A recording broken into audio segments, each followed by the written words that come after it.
जय श्री राम। मेरे ऊपर तुमने मेरी जिंदगी छीन ली। बस एक 50,000 रुपए में गलत को गलत बोलना है मुझे। जो गलत है वो गलत है। मैं कितने पैसे दिए आपने वहाँ पर? और 50,000 दिए थे सर मैंने। 50,000 रुपए? जी सर। भाई इसी से तो बहुत परेशान हो चुका हूँ। अगर कंपनी मेरा पैसा रिटर्न नहीं करती है तो मैं सुसाइड करूंगा। मैं उनके जो कोर्स देखने गया तो वहाँ जो कमेंट सेक्शन है उसमें भी गाली भरी पड़ी। ಸಮಾಜಕ್ಕೆ ತೊಂದರೆ ಆಗ್ತಾ ಇದೆ ಅಂತ ತಿಳಿದಿದ್ದರೂ ವಾಯ್ಸ್ ರೈಸ್ ಮಾಡದೇ ಇದ್ದರೆ ಎಷ್ಟು ತೊಂದರೆಗಳಾಗುತ್ತದೆ ಎಂದು ಈ ಒಂದು ಚಿಕ್ಕ ಸ್ಟೋರಿಯಿಂದ ತಿಳಿಯೋಣ. ಒಂದು ಕತ್ತಲೆಯ ಕುಟೀರದಲ್ಲಿ ಒಬ್ಬ ಬಾಬಾಜಿ ಇದ್ದರು. ಅವರು ತಲೆಯಲ್ಲಿ ಕೂದಲು ಇಲ್ಲದವರ ಸಲುವಾಗಿ ಮ್ಯಾಜಿಕಲ್ ಬಾಚಣಿಕೆಯನ್ನು ಮಾರಾಟ ಮಾಡುತ್ತಿದ್ದರು. ಒಬ್ಬ ಗ್ರಾಹಕನು ಕುಟೀರದಲ್ಲಿ ಹೋದನು. ಆ ಸಮಯದಲ್ಲಿ ಬಾಬಾ ಅವರು ಬಾಚಣಿಕೆಯನ್ನು ಮಾರಿ ಆ ಮನುಷ್ಯನ ಮೂಗನ್ನು ಕತ್ತರಿಸಿ ಕಳುಹಿಸಿದರು.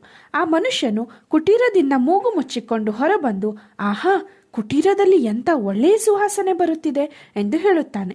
ಅದನ್ನು ನೋಡಿದ ಜನರು ಆ ಕುಟೀರಕ್ಕೆ ಮ್ಯಾಜಿಕಲ್ ಬಾಚಣಿಕೆಯನ್ನು ತರಲು ಹೋಗ್ತಾ ಇರ್ತಾರೆ. ಎಲ್ಲರ ಮೂಗು ಇದೇ ತರ ಕಟ್ ಆಗ್ತಾ ಇತ್ತೆ ವಿನಃ ಯಾರೂ ಕೂಡ ಸತ್ಯ ಹೇಳಲು ತಯಾರಿರಲಿಲ್ಲ.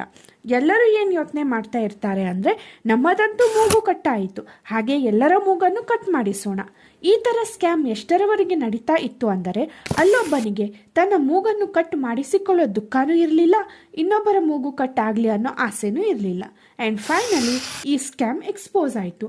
ಹಾಗೇನೆ ಯಾರ್ಯಾರ ಮೂಗು ಕಟ್ ಆಗಿತ್ತಲ್ವಾ ಅವರು ಕೂಡ ಮುಂದೆ ಬಂದ್ರು. ಈ ಸ್ಟೋರಿ ಯಾರ ಸಲುವಾಗಿ ನಾನು ನರೇಟ್ ಮಾಡಿದ್ದೀನಿ ಅಂತ ನಿಮ್ಗೆಲ್ರಿಗೂ ತಿಳಿದಿರಬಹುದಲ್ವಾ. ಈ ಸ್ಟೋರಿ ಯಾರಿಗೆ ನರೇಟ್ ಆಗಿದೆ, ಹಾಗೆ ನಿಮ್ಮ ಸಪೋರ್ಟ್ ಯಾರಿಗೆ ಎಂದು ನೀವೇ ಕಮೆಂಟ್ ಮಾಡಿ.